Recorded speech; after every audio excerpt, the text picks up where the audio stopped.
Jaya Radha Madhava Kunja Bihari Gopichanna Vallabha Girivaradhari Jaya Radha Madhava Kunja Bihari Gopichanna Vallabha Girivaradhari Yashodanandana Prajana Ranjana Yamuna Tiravanachari Yashodanandana Prajana Ranjana Yamuna Tiravanachari Hare Krishna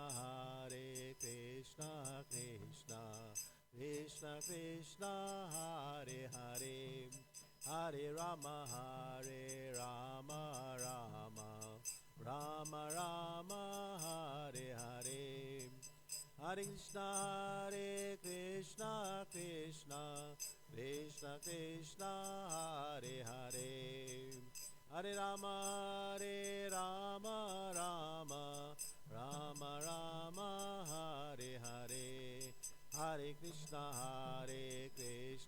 Krishna Krishna Krishna Hare Hare Hare Rama Rama Rama Rama Hare Hare Jaya Prabhupada Prabhupada Prabhupada Jaya Prabhupada Jaya Prabhupada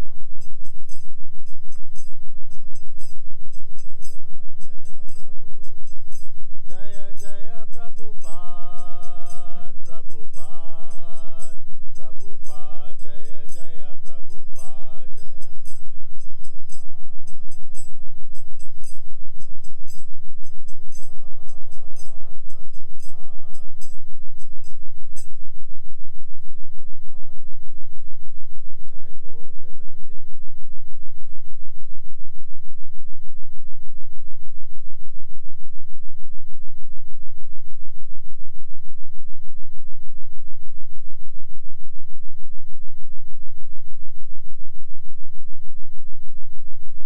Hare Krishna, everybody. Thank you for coming. I'll just recite some prayers, get the blessings from the lordships and the Guru Parampara, so that I can say something that I hope will be pleasurable and beneficial to you.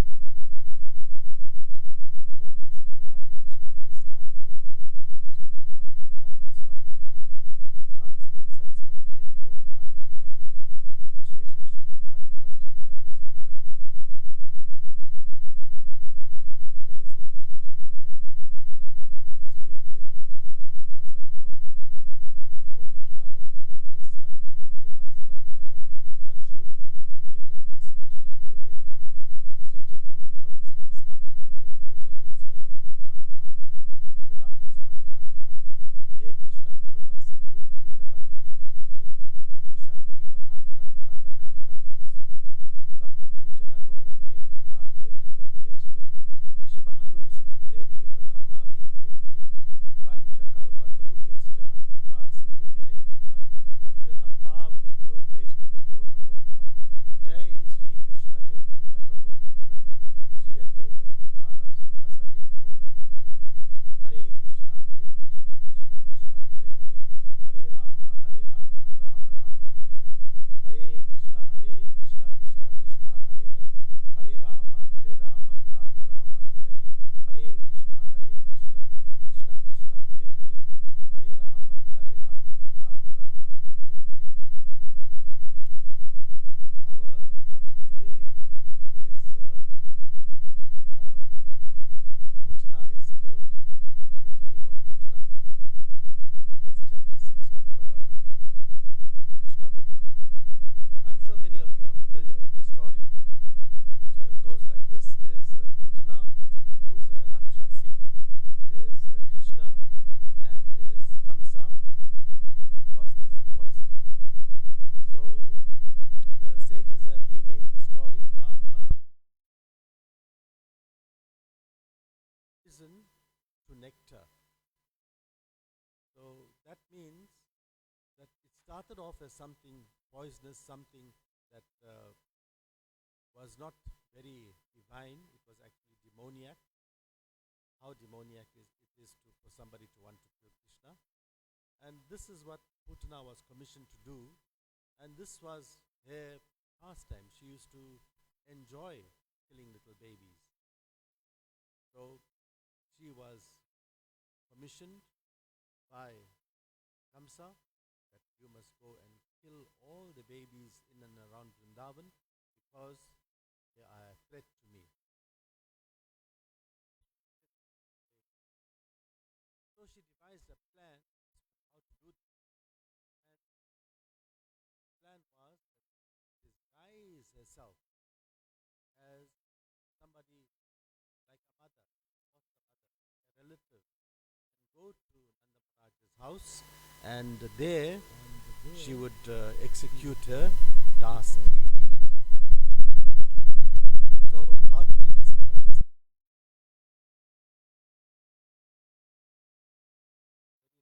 Very nice smile, appeared as a very beautiful woman.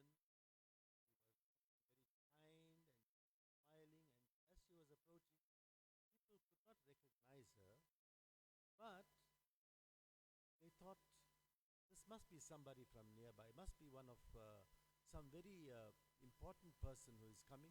Look how gracefully she is walking. Look how beautiful she looks. And she's got a lotus flower in her hand. And even Mother Yashoda was, although she didn't know her, she didn't question. She said, no, this must be some saintly person. We're not going to ask her who she is. So nobody asked, although nobody knew her. So this shows us, we can relate to this in terms of the duplicity, dupliciousness. That means she pretended to be somebody that she was not. She was a Rakshasi, but she pretended to be a very divine and saintly woman.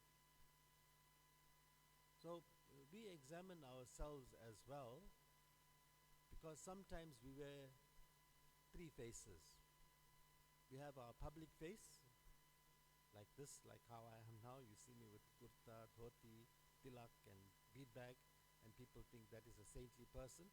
But that there is the private face as well. When I go home, then I'm not like that. I might be doing something else. Only the family members know what I'm doing. Maybe I go to work, then I'm a different person. And then there's the third face, which is the secret face. That means that nobody knows what I'm thinking about. And whatever thoughts are in my mind are for my contemplation and my execution only. So this is how Putana went there. She appeared to be a saintly woman, a very kind and caring person. But what was in her mind? I have to kill Krishna. So that is a lesson for us, that we should always wear one face, and that is the face that we wear all the time, wherever you might be, whether you're in the temple, whether always be thinking about Krishna, never forget him, and always chanting his glories, uh, dancing, singing. That is what is going to um, elevate us and liberate us. Still, with those thoughts, Putana went to go and wanted to carry Krishna and wanted to feed him. And she thought that she was going there on her own accord. But it wasn't so. Krishna is the Supreme Personality of Godhead. And he knows everything. He knows past, present and future. It is also said that, remembrance, forgetfulness and knowledge comes from Krishna. So, it was foolish of Putana to think that her plan was working, and that she was going there and she was able to access Krishna in the way that she did by her own strategies. It was not like that at all. Krishna actually allured her. He wanted her to come to his house first. And there's a good reason for that. See, there were lots of babies in and around that area, in Vrindavan and the areas around there, who were about the same age as Krishna. And they were going to be his contemporaries. Later on, they would be the cowherd boys, they would play with Krishna, they would go to the pasture land and look after the cows and do all sorts of things together. That's how the pastimes took place. Those of you who came to the Pine Town Janamashtami celebration last week will remember you saw Agasura there and how huge he became. Yet he appeared to be an ordinary cave, but that's what the boys thought, and they entered, and then it turned out to be a demon, and they were in such great danger, but Krishna saved them. Again, Krishna wanted Putana to come first to his house, to Nanda Maharaj's house, because he didn't want Putana to go anywhere else. She was targeting all babies, right? And if she went to another house and baby Krishna was not there, what would happen? All those babies would lose their lives. But because she came to Krishna first, then she was going to get what she deserved. So it is said that she was very, very foolish. Why foolish? Foolish because she mistook, like we can misunderstand things as well. If it's getting dark and you see a rope on the ground, you might think that is a snake. And you might think vice versa as well, that if you see a snake, you might think, oh, that's just a rope that's lying there. Both ways, if you misunderstand, you are in danger. If you touch that snake thinking it's a rope, it's going to kill you. And if you think that that is a snake, and you are still in danger, and you consider it to be a rope. So that was her foolishness. She saw like a rope to be, like the snake to be on an ordinary rope. Another example is given. It's like ash, coal after the fire has cooled down. The embers are still hot, but they are covered in ash. There's still red hot embers there, but because they are covered in ash and you cannot see the glow, then you think that it's not harmless, it's cold. But then when you dust it, when you blow away the ashes, then you see the hot coal beneath. So this was her foolishness. She misunderstood in that way. And then because she did that, she lost her life. Ultimately, that's, in a nutshell, that's the story of Putana, right? So let us consider, how does this apply to us? We spoke about the three faces that we should not have, that we must have one face all the time, and that is great devotion and allegiance to the Lord. Then we also should understand that there are many ways in which to perceive things. Talking about that snake and the rope, we should not make the mistake. There are 5 categories of thinking. Let's list them and then we'll see which category we can fall into. There are some people, whatever they look at, they see it to be wrong and they criticize. Nothing is ever right for them. So that is one category. There's another category that sees good and bad, but they criticize the bad and they don't say anything about the good. That's another category. Then there's another category where they see good and bad, they talk about the good and ignore the bad.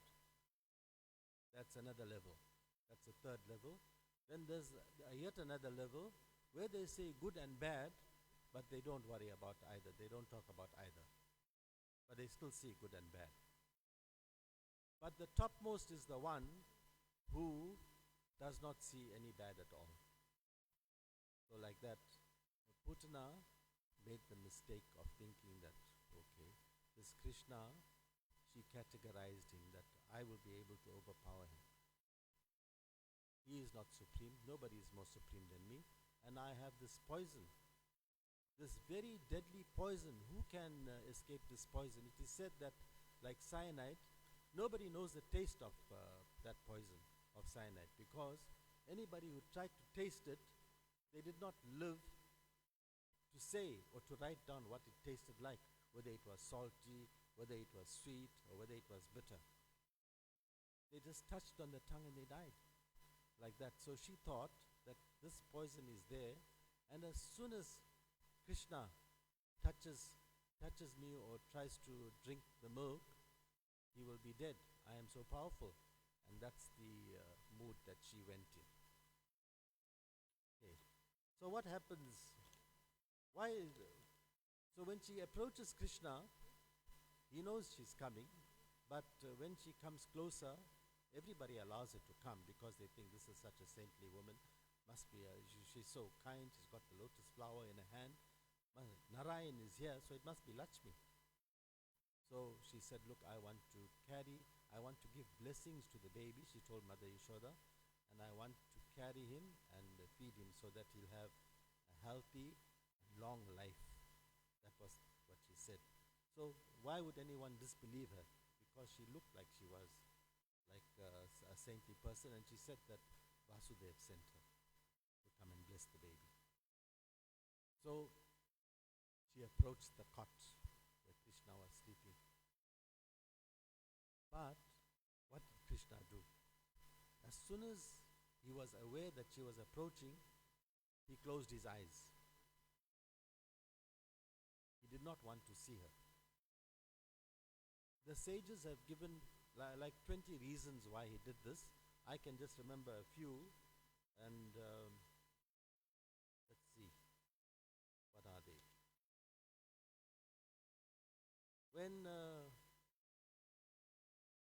Why does he close his eyes? Because Krishna is representing light and Putana is darkness.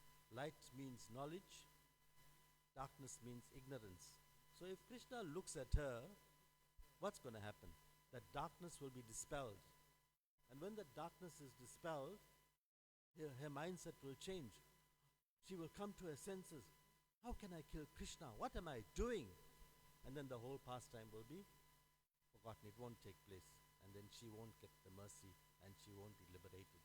So Krishna didn't want to do that. He wanted her to get that mercy. And for her to get that mercy, she had to carry out the pastime that she had planned. Then, another thing is that Putana is bad association.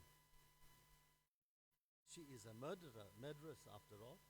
So who will want to associate with her? So Krishna is telling us that we must keep away from bad association. If there's drugs, if there's all the illicit activities that are listed, if those things are going on, then we should keep away from that. So that is why he doesn't look at her, because she is representing evil, and we have to keep away from evil. Then Putana has come with the mindset that she wants to kill Krishna. So what good qualities can she have? She has no good qualities. But Krishna wants to liberate her. He wants to be merciful to her, because he is considering that she came all the way, she walked, she dressed up so nicely, she's looking so beautiful, and she's coming with the intention to feed me. How can I not reciprocate? Reciprocate, right? I'm not getting it right. He wanted to interact with her, and he wanted to be merciful towards her because of all that she had done. Little devotionals, she had come with the intention of killing him. Yet he saw that she came to feed him. She was not looking at the evil. He was not looking at the evil that she's coming to kill me. He is looking at that she came to feed me. She wants to be my foster mother. And therefore, he gave her the mercy that she deserved. And she was liberated. Because he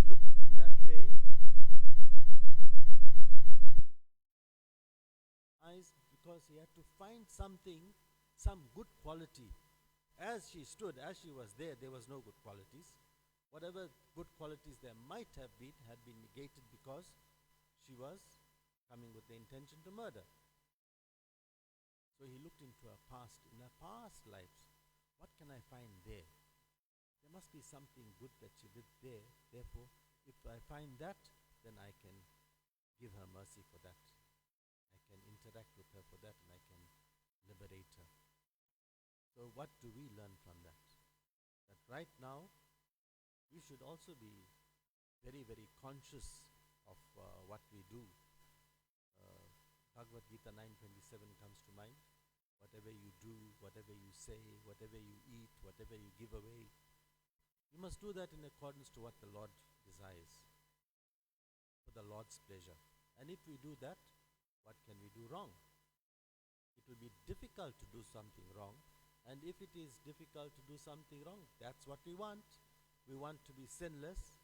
And if we are sinless, then we qualify to go back home to get liberation. So, what is the purpose of this story? On the one level, it's merely entertainment. Right? We are like children, love stories, and even adults as well. So, we are excited about the fact that yes, there was this Rakshasi. Putana was going to kill Krishna, but Krishna got saved. And we are happy about that. That's the entertainment we get out of it, like watching a movie. Right? But then, within the story, there's also some timeless wisdom that helps us to contend with our daily dilemmas. We have problems all the time, and when we read about Krishna and read about his pastimes and hear about Krishna, then we get solutions to our problems. What happened in that particular case? So the thought of tolerance comes to mind. You all know that His Holiness Padma Das Goswami Maharaj always talks about tolerance and cooperation. So there was this one sage. His name was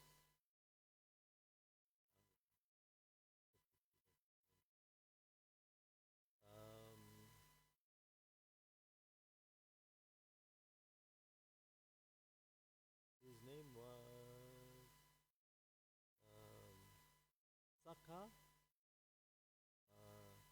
Purna something, I can't remember his name. Anyway, he was bathing in a sacred river, as sages always do. And when he came out, he was drying himself on the bank of the river. And then one envious person who was standing by spat on him. Being a sage, he was very, very tolerant. We're talking about tolerance. He went back into the river and had a bath again. Came out, so did the same thing. He didn't say anything. He went back into the river, and this carried on happening, not one time, not 2 times, not 3 times, 108 times. But the sage was so tolerant, each time he came out and he was contaminated, he went back in to purify himself. But after the 108th time, then he spoke to this person. He said, you know what, I am very, very thankful to you. You have done me a great favor. You have assisted me a great deal. Because it is said that whoever bathes in this holy waters 108 times attains the lotus feet of Krishna. And you have helped me do that. Thank you very, very much. I offer my obeisances unto you. So you see if somebody did that to us, if somebody did that to me or you, what would our reaction be? What is wrong with you? Are you mad? Or you might pick up your hand to assault him or something like that. You might even sway him. But we have to be careful. If we understand that not even a blade of grass moves without the sanction of the Lord, then we will understand that everything that may look to be detrimental towards our well-being is actually for our good. Because, as I've said before,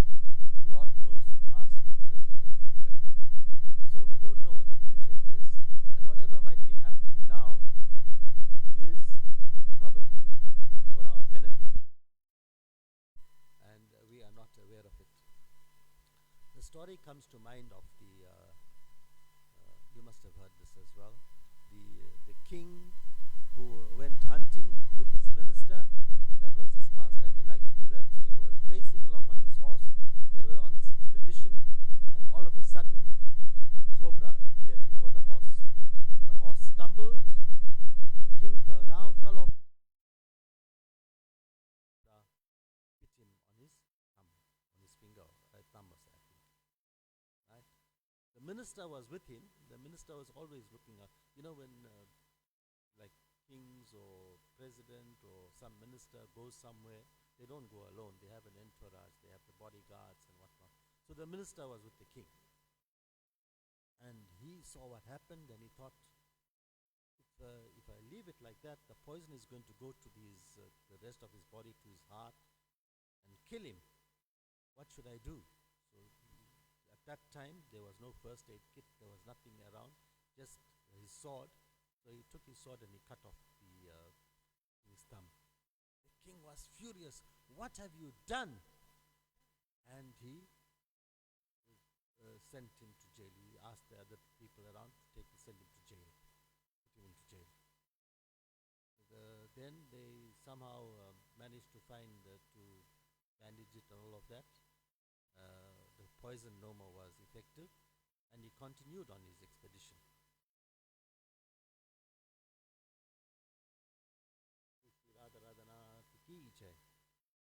And he continued on his expedition, and after some time they came upon a clearing, and you know what happened there. There were some dacoits. They were looking for someone to sacrifice to their goddess, and they saw this king. He was perfect. He looked perfect. He was young. He was handsome, and they thought, well, this is the ideal person that we can sacrifice to our goddess. And they took him into custody. They undressed him, they were bathing him and getting him ready for the sacrifice. He couldn't do anything. He had wandered away from the rest of the people, and that's how they kidnapped him. But the person who was preparing him suddenly noticed something wrong with his thumb. He's not perfect. So we can't offer an imperfect human being as sacrifice. We have to find somebody perfect. So they let him go. When he went back home, he went straight to the minister and got him released and said, "Thank you very, very much for doing what you did. It actually saved my life. Otherwise, I would have been sacrificed by now." The minister looked at him and said, "Thank you very much for sending me to jail. Just imagine, if I was with you, what would have happened to me? You being imperfect because your thumb was cut off, and I was right there. I would have been there, and I would have been next in line to be sacrificed. So you have actually saved me." So you see how the story goes, that we can't look at things at face value. We have to always consider that even though it might be painful, we might be suffering, it might be miserable, it is for the best because the Lord has willed it. And the Lord will not do anything, will not sanction anything that is to our detriment. So that is as far as that goes. So another level of that of a story is the wisdom that we spoke about, which goes to we get this wisdom which helps us make correct decisions, and that wisdom is actually enriching. And when we apply it, then it leads to enlightenment. And what happens? We become happy. Enlightenment in the heart, it gives satisfaction, long-lasting happiness, uninterrupted and unmotivated transcendental bliss. So this is why we have to hear about Krishna and his pastimes. If you listen to a mundane story, what benefit will you get? You won't learn anything. merely for entertainment value and it's forgotten. But when you hear about the pastimes of the Lord, about the stories, about how Krishna killed the demons, all the things that Krishna did while he was on this planet, then there are so many lessons, life lessons that we can get from that, which will help us to, in this lifetime, transcend to the spiritual world where there's eternal joy and bliss. And that is our aim, isn't it? Right? So, we have to consider now that having heard the story, we know what the story is about. Putana, it is well established, went with the intention of killing Krishna. There is no doubt about that. But she still got liberated and Krishna gave his mercy to someone who wanted to kill him. How merciful is Krishna? This is the message of the story. That if Krishna could liberate Putana, who had come there with the intention of killing him, and she got the position of mother in the spiritual world to nurse Krishna eternally, then what about us? We are trying not to come with evil intentions. We don't want to kill Krishna. We are trying in whatever little way we can to do some devotional service, to propagate this Krishna consciousness movement, to help Lord Caitanya Mahaprabhu take this holy name to every town and village. So what will be our reward? Will we have a reward? Putana wanted to kill Krishna and she got liberated. We are trying to do some good. What do you think? What do you think will be the outcome? Will anything bad happen to us, or at best we'll get some come back as a human being at least to try again, or will we be demoted? You know he said that our present was dependent on the past. Whatever we did in the past influenced our present state, and in this present state we have the human form, the highest of all. We got that form because we have intelligence and we have compassion that distinguishes us from the other living entities. Now that we have the human form, what next? We always ask this question, you know. It's talk about it so often, but we can never tire of understanding that this is a very rare form, and this is a very unique opportunity that we have of not coming back to this miserable world. We can escape the pangs of material miseries through a simple process. It's like an accounting process. You have to give so little, and you get the return is so much. It's like you spend 1 cent, and your profit is like 100 rand or 1,000 rand. Isn't that a good bargain? And we have that facility in this human form, because all we've got to do is to be sinless. How difficult is it to be sinless? If we practice, and it's not difficult because we have the formula. Prabhupada has given us the Maha Mantra that is all purifying. If you chant, even if your chanting is not perfect, he says that the chanting will purify the chanting, and then you can become perfect. When you perfect yourself, when you become completely sinless, then where is the obstacle? There'll be no obstacle for us to transcend to the spiritual world and be in one of the pastimes of Krishna and serve the Lord there eternally. That is what we want. But, what we want will depend on what we do. As I said earlier, what we did in the past gave us this human form. Now that we have the human form, we know that we want to transcend. We can understand that Even though we are here in the material world and we have this human form, there is no everlasting happiness. And even if we are happy, it is spoilt all the time. How is it spoilt? Because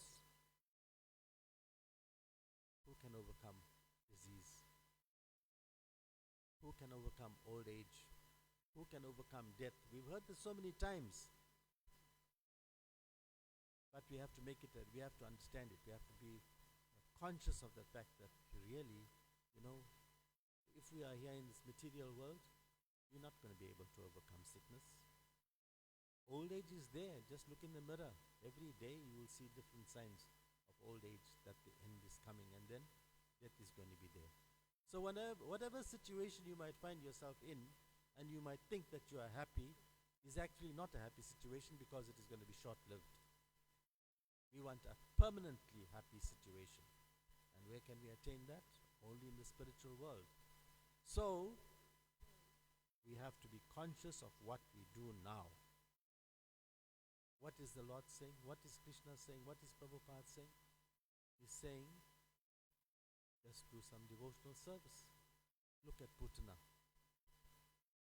She had so much of evil intentions.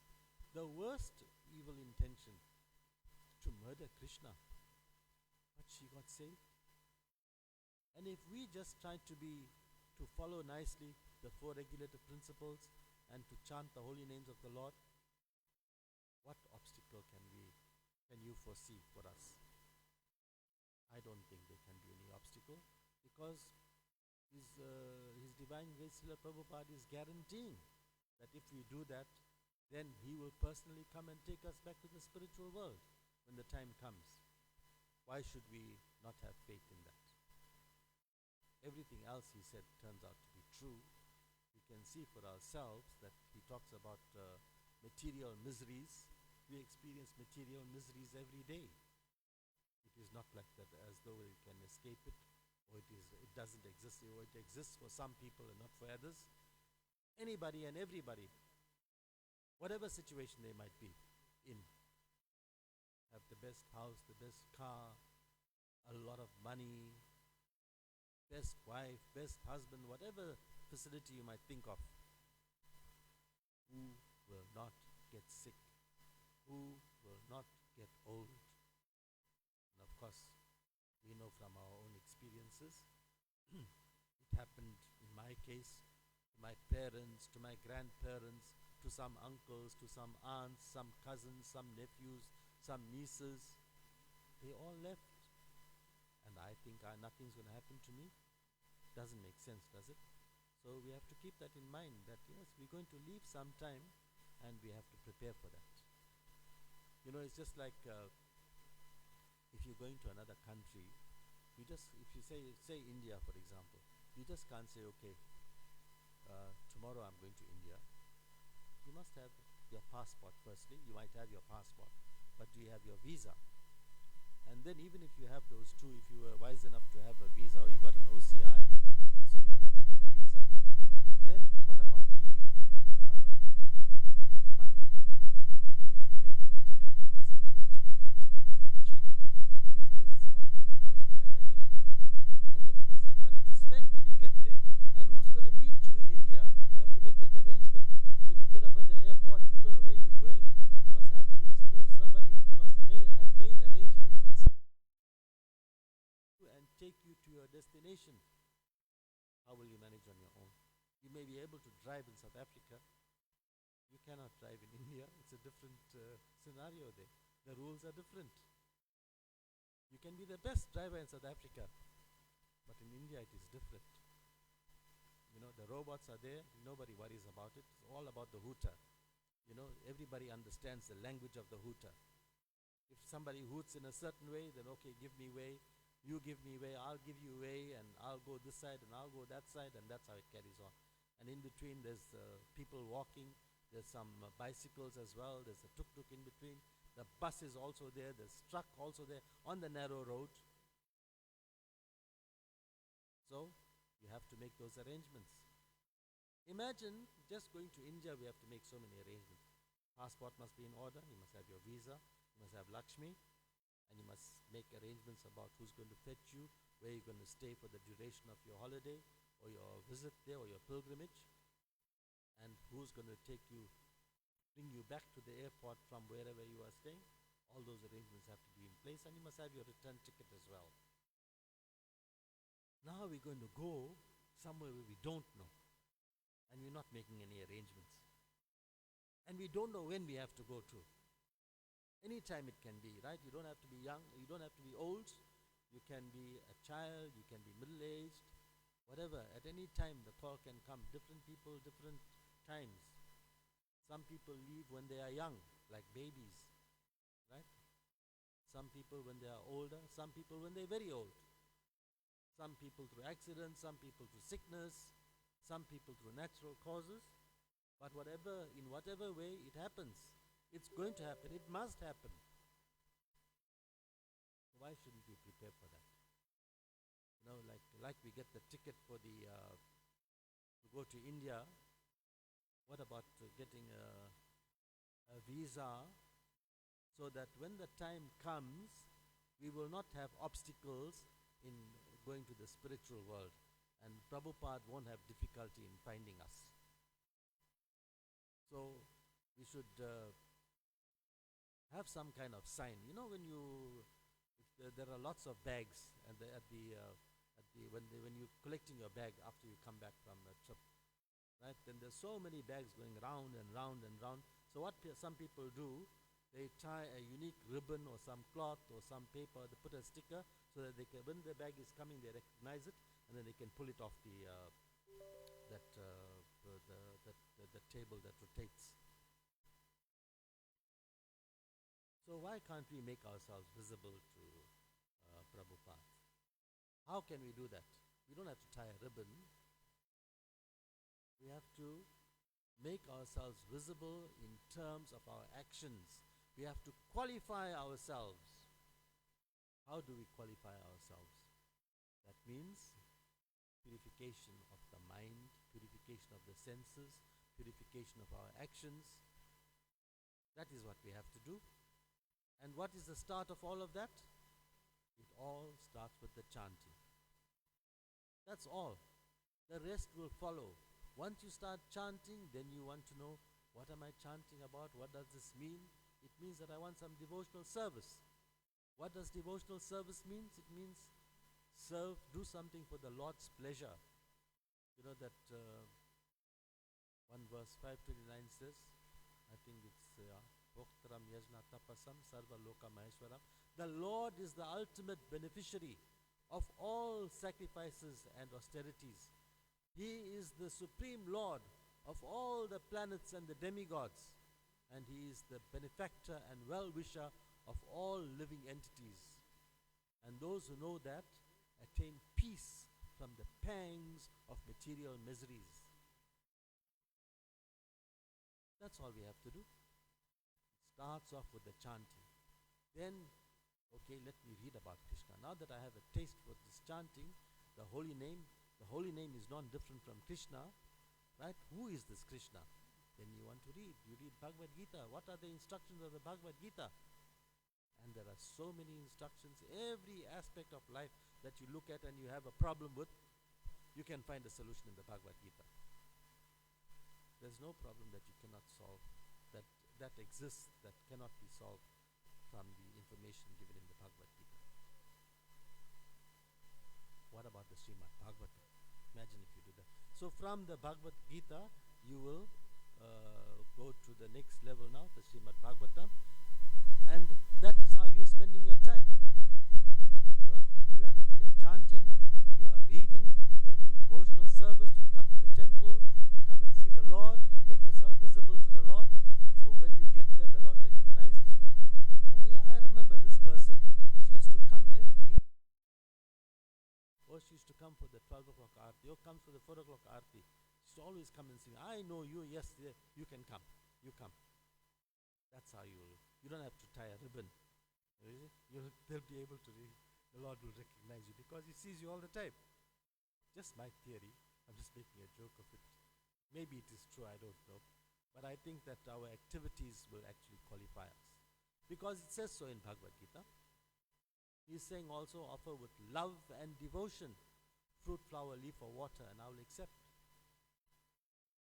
So that must be true too. How difficult is it to get some water, fruit, flower, leaf?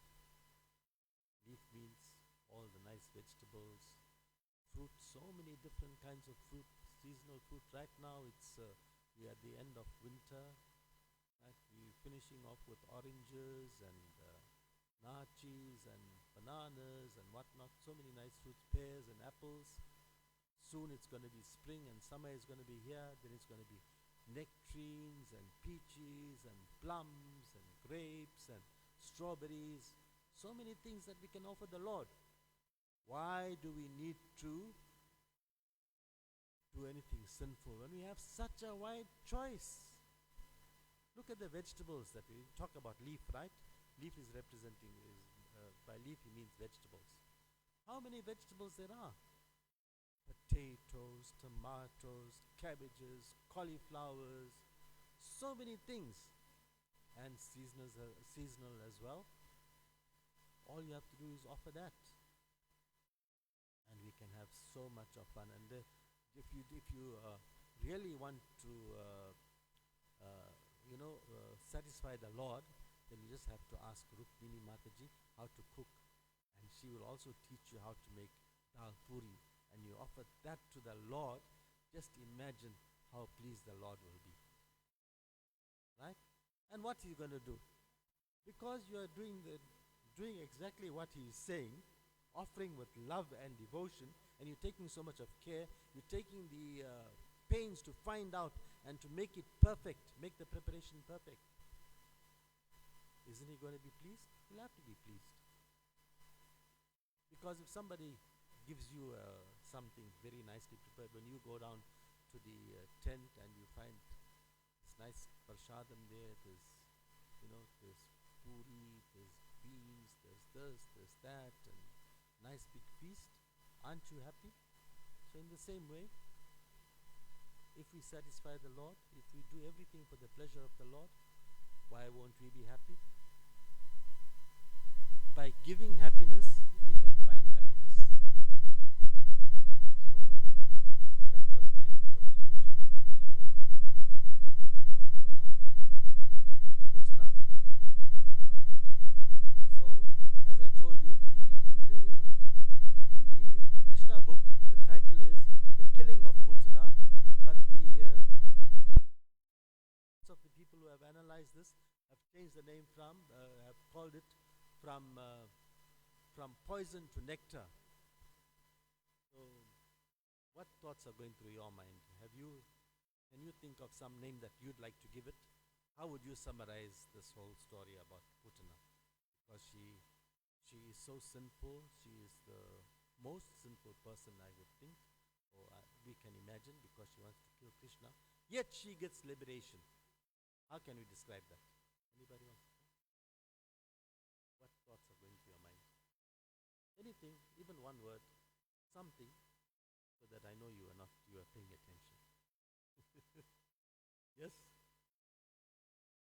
Say, Prabhu. Oh, okay.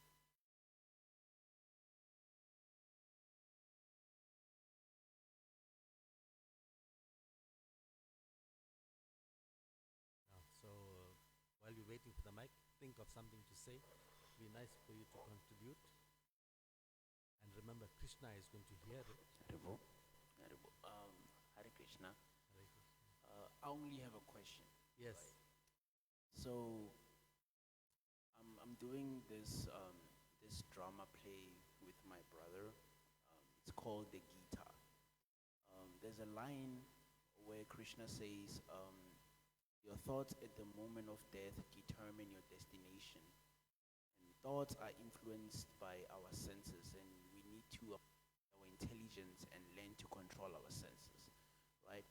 So my question is, let's say there's a bad person who assassinates people and does human trafficking and all those bad stuff.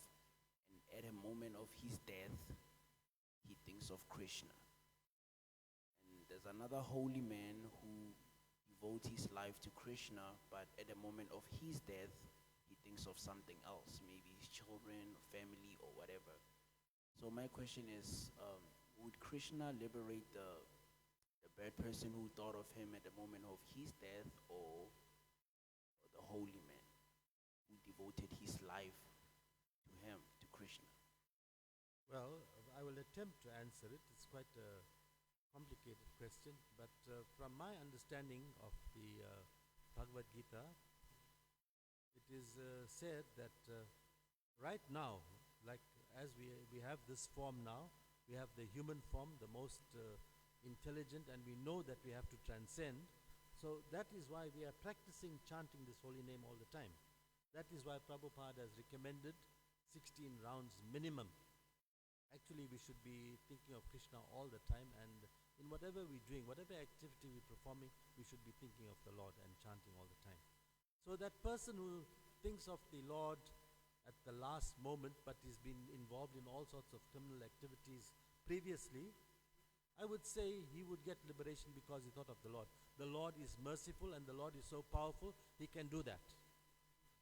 And he may not get liberation to the extent that he will be in the spiritual world, but he will come back as a human being perhaps again and get a second chance to purify himself and then transcend after some other lifetimes, after having rectified himself, right? The person who forgets Krishna, who's been practicing all the time, but forgets Krishna at the last moment, at the crucial moment, then in the Bhagavad Gita the assurance is given that if you are practicing all the time and if you happen to forget Krishna at the time of death, he will force himself into your memory at that time, and then you will be liberated in that way. That's the long and short of it. Prabhu, you want to add to that, please?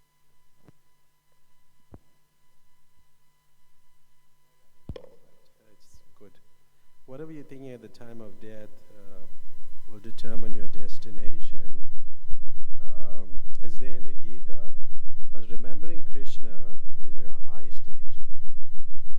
It's not somebody may be chanting the holy names. It may be just words also. It's not just chanting or remembering Krishna. Even with the chanting the holy name does not necessarily mean that it is, a level. It's just words sometimes.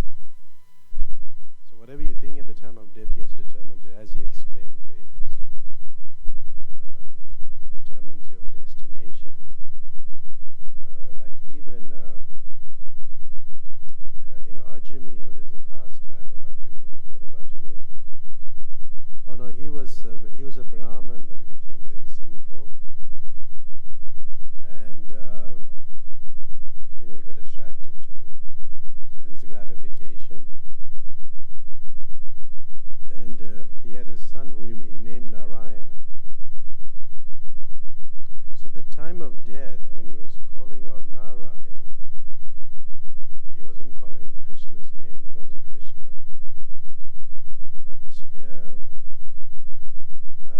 But the Lord was merciful, gave him that second chance that he was talking about. Gave him that second chance. And then he didn't go back to Godhead, but he was given a second chance in that it's quite a deep topic, that whole thing. What consciousness he was chanting, what level it was. It's a whole thing on the sixth canto of the Srimad Bhagavatam. There's a commentary given by one of the acharyas, Vishwanath Chakravarti Thakur, explains it. It's an attachment, which Prabhupada puts there towards the end. And then he was given that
Prabhu spoke about something that had to do with the three faces.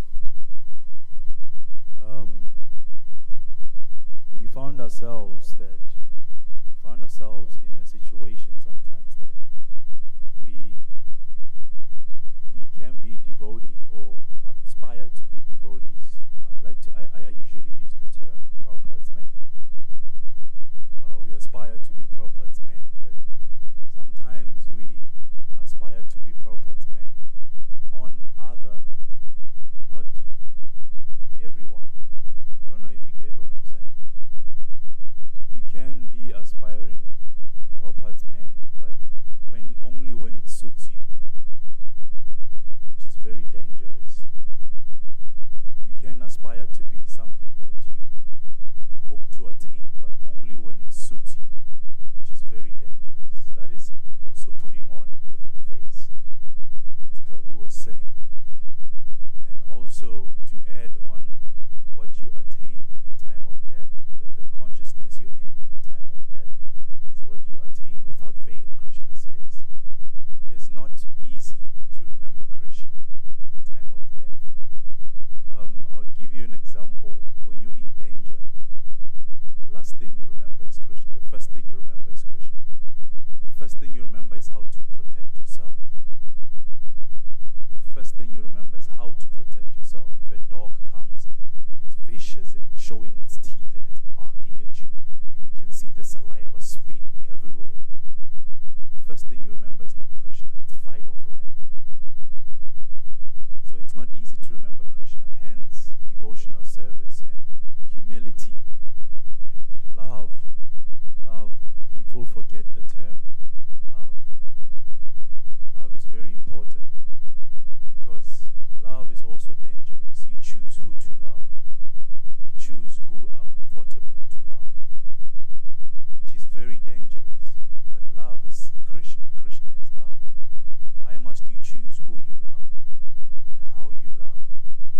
That is also very dangerous. We need to check on that as well. And also, the term that Prabhu used about the pastimes of the pastimes of what's his name? The king, the sadhu with child of Narayan. What's his name? Oh, Ajmila. Ajamela. Yeah. You remember that story a few times? Yes. Krishna is always there. Krishna is always there. He never leaves anyone. I usually like to give you an example of anything that is alive. It has water. The moment it's dried out, there's no life in it. So anything that is alive, it has water. Krishna is inside each and every living entity, no matter how small, no matter how big. Krishna. Hence love. Put love first. Put love. Brahma